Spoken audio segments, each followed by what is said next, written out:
अस्सलाम वालेकुम गाइस, क्या हाल है। उम्मीद है कि आप सब ठीक ठाक होंगे। तो आज जी हमारे घर में आ रहे हैं मेरी बेटी के ससुराल वाले, उसको ईद देने के लिए। कल हम गए थे, वो भी मैं बीच में शैमें पा दूंगा कि हमने क्या क्या मुंडे को ईद पे दिया है। ये भी एक रस्म रिवाज होते हैं, क्या करें तो फिर ये करने पड़ते हैं बच्चों के, छन्नन मनन जिसको आखते हैं। लो जी, ये है जी मुंडे का सामान जो हम उसको देने गए थे कल। तो जिन्ने को जगह है माँ प्यो फिर वो कर दे धी होए या पुत्र। मैरून कलर का सूट है जी, मैरून कलर का सूट है।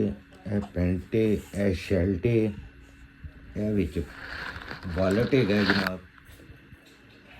कमीज के बटन भी है वालट हैगा ਜਿਹੜੀ सलवार कमीज है। हाँ अच्छा जी, उनके बटन भी हैं। ये बटन भी है जी सलवार कमीज ले। यह बूट है जी, यह चॉकलेटा और ये बेटी दी ईद जा रही जी इन्हां दी। और यह केक बनाया है जी, की कप केक्स बनाए ते यह लैके चले हैं जी बेटी दी ईद।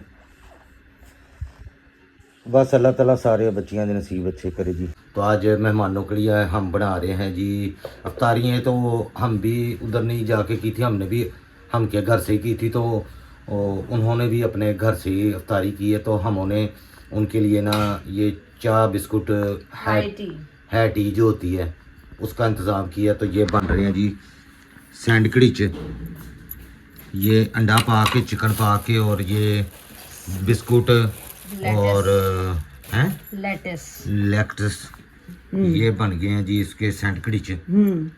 तो और क्या क्या लेके आए हैं? और लेकर आए केक निम्को और शामी कबाब बन रहे हैं और ये सैंडविच बन रहा है। अच्छा, और एक और चीज क्या थी यानी बिस्किट्स हैं, ये सब कुछ है।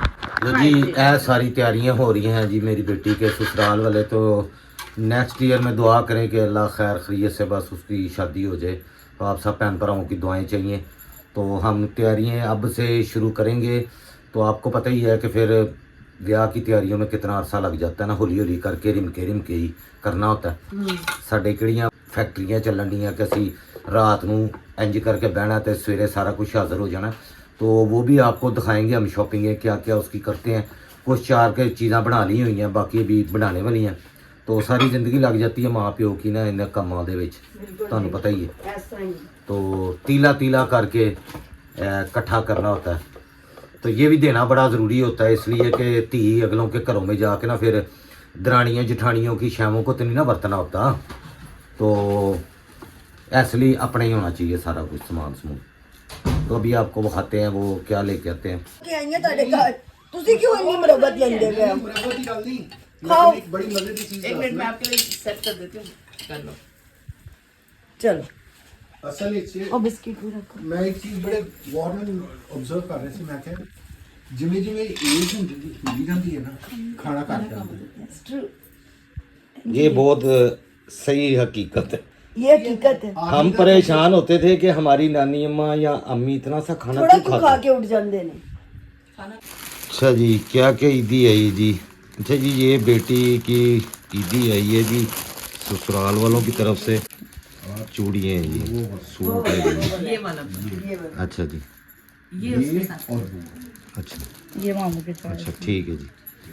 वो रेड वाली चूड़ी इसके साथ। अच्छा, ये रेड वाली चूड़ियाँ इस सूट के साथ हैं। ठीक, अब बताओ यानी कौन सा ज्यादा अच्छा है? और ये जूती है। हाँ खोल के इसको अंदर रख देना, टोकरी में अभी टूट ना जाए ऐसे। चल अब खोल दे। Thank you. चलो समरा वाला कलर आ गया पर्पल। नहीं ले लिख वो समरा समरा खाला समरा का फेवरेट कलर है। आप देखिए वाइट कलर है। हाँ, हाँ वही लाइली कलर है। नहीं उनके पास ना इस कलर ये के अच्छा तो कलर। 5-6 सूट है खाला के। नया इंट्रोडक्शन हुआ है पाकिस्तान में। उसने ये दुपट्टा मेरी हम पसंद का है, चैंपियन कलर कहते हैं ना इसको। मुझे पसंद है। Colour so much. वो सूट भी था। एक मिनट। मैं पूरी मार्केट फेरा सही। बहुत प्यारा।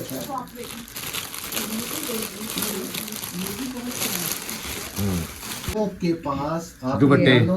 दोनों नानों की, मेरी अम्मी की और खाला की एक फोटो है जिनमें ये वाला शलवार पहनी है ऐसा 90s ਦੇ ਦੌਰ 'ਚ ਮੈਂ ਉਹਨਾਂ ਦੀ ਬਹੁਤ ਜਿਹੜੀ ਸਖੀ ਬਹੁਤ ਜ਼ਬਰਦਸਤ थैंक और यू ਜਿਹਦੇ सो ਚੋਂ मच ਕੋਨ ਵਾਲੀ ਐਨਕ ਲਾਈ ਹਾਈਲਾਈਟ ਲਾ ਹੋਈ ਕੇ ਹਾਂਜੀ ਬਿਲਕੁਲ ਉਹਦੇ ਇਹ ਚ 90s 'ਚ ਆਇਆ ਸੀ ਦੁਬਾਰਾ ਮੈਨੂੰ ਯਾਦ ਹੈ ਜਦੋਂ ਬੱਚੇ ਸਾਂ ਪਰ ਯਾਦ ਹੈ ਅੰਮੀ ਹਰਾਂ ਨੇ ਪਾਇਆ ਸੀ ਛੋਟੀਆਂ ਕਮੀਜ਼ਾਂ और ये चौड़े पहुंचे वाली शलवार अच्छा जी ये जूती है उस जी। दौर में तो सारा वो डिजाइन भी होते थे ना डिजाइन बढ़ते थे सीट से है कि हाँ वो डाइस वाली मशीन्स पे और वो ਲੋ ਜੀ ਇਹ ਆ ਗਿਆ ਜੀ ਬੇਟੀ ਦੀ ਈਦ ਆਈ ਹੈ ਸਸੁਰਾਲ ਦੀ ਤਰਫੋਂ ਕੱਲ ਅਸੀਂ ਦੇਣ ਗਏ ਸੀ ਉਹ ਮੈਂ ਚੀਜ਼ਾਂ ਵਿੱਚ ਐਡ ਕਰ ਦਿਆਂਗਾ ਤੇ ਮੁੰਡੇ ਨੂੰ ਅਸੀਂ ਈਦ ਦਿੱਤੀ ਹੈ तो बस दुआ करो जी अल्लाह ताला सारिਆਂ ਦੀਆਂ ਬੇਟੀਆਂ ਦੇ ਮੁਕੱਦਰ ਅੱਛੇ ਕਰੇ ਔਰ ਆਪਣੇ ਘਰਾਂ 'ਚ ਖੁਸ਼ ਰਹਿਣ ਹੱਸਦੀਆਂ ਵਸਦੀਆਂ ਰਹਿਣ ਧੀਆਂ ਸਾਰਿਆਂ ਦੀਆਂ ਸਾਂਝੀਆਂ ਹੁੰਦੀਆਂ ਨੇ ਤੇ ਬਸ ਹੁਣ ਇਹਦੀ ਸ਼ਾਦੀ ਬਸ ਸਮਝ ਲਓ ਕਿ ਅਨਕਰੀਬ ਹੀ ਗਈ ਤੇ ਆਹਿਸਤਾ ਕਰਕੇ ਹੌਲੀ ਕਰਕੇ ਅਸੀਂ ਤਿਆਰੀ ਸ਼ੁਰੂ ਕਰ ਦਿੱਤੀ ਬਸ ਖੈਰ ਖਰੀਅਤ ਦੇ ਨਾਲ ਇਹ ਸਾਰਾ ਕੰਮ ਹੋ ਜੇ ਤੇ ਤੁਹਾਡੇ ਸਾਰੇ ਬੱਚਿਆਂ ਲਈ ਵੀ ਭੈਣ ਭਰਾਵਾਂ ਲਈ ਵੀ ਦੁਆ ਹੈ ਜਿਨ੍ਹਾਂ ਦੀਆਂ ਸ਼ਾਦੀਆਂ ਨਹੀਂ ਹੋਈਆਂ ਅੱਲਾਹ ਪਾਕ ਉਹਨਾਂ ਦੇ ਮੁਕੱਦਰ ਨਸੀਬ ਅੱਛੇ ਕਰੇ ਔਰ ਜਲਦ ਤੋਂ ਜਲਦ ਸ਼ਾਦੀਆਂ ਹੋ ਜਾਣ ਜਿਨ੍ਹਾਂ ਦੀਆਂ ਨਹੀਂ ਹੋਈਆਂ ਟਾਈਮ ਸਿਰ ਹੀ ਫਿਰ ਲੇਟ ਹੋ ਜਾਏ ਤੇ ਤੁਹਾਨੂੰ ਪਤਾ ਹੀ ਹੈ ਫਿਰ ਬੜਾ ਮਸਲਾ ਹੁੰਦਾ ਹੈ ਬੱਚੀਆਂ ਲਈ ਖਾਸ ਤੌਰ ਦੇ ਉੱਤੇ ਬੇਟੇ ਔਰ ਬੇਟੀਆਂ ਅੱਜ ਕੱਲ੍ਹ ਤੇ ਦੋਨੋਂ ਬਰਾਬਰ ਹੀ ਨੇ ਤੇ ਬਸ ਤੁਹਾਡੇ ਲਈ ਵੀ ਸਾਰੇ ਲਈ ਦੁਆ ਹੈ ਤੇ ਮੇਰੇ ਲਈ ਵੀ ਦੁਆ ਕਰ ਛੱਡਣਾ ਕਿ ਅੱਲਾਹ ਪਾਕ ਸਾਨੂੰ ਵੀ ਹਿੰਮਤ ਤਾਕਤ ਦੇਵੇ ਕਿ ਅਸੀਂ ਬੱਚੀ ਨੂੰ ਖੈਰ ਖਰੀਅਤ ਦੇ ਨਾਲ ਰੁਖਸਤ ਕਰ ਦਈਏ ਔਰ ਆਪਣੇ ਘਰ 'ਚ ਜਾ ਕੇ ਖੁਸ਼ ਰਹਿਣ ਆਬਾਦ ਰਹਿਣ ਜੀ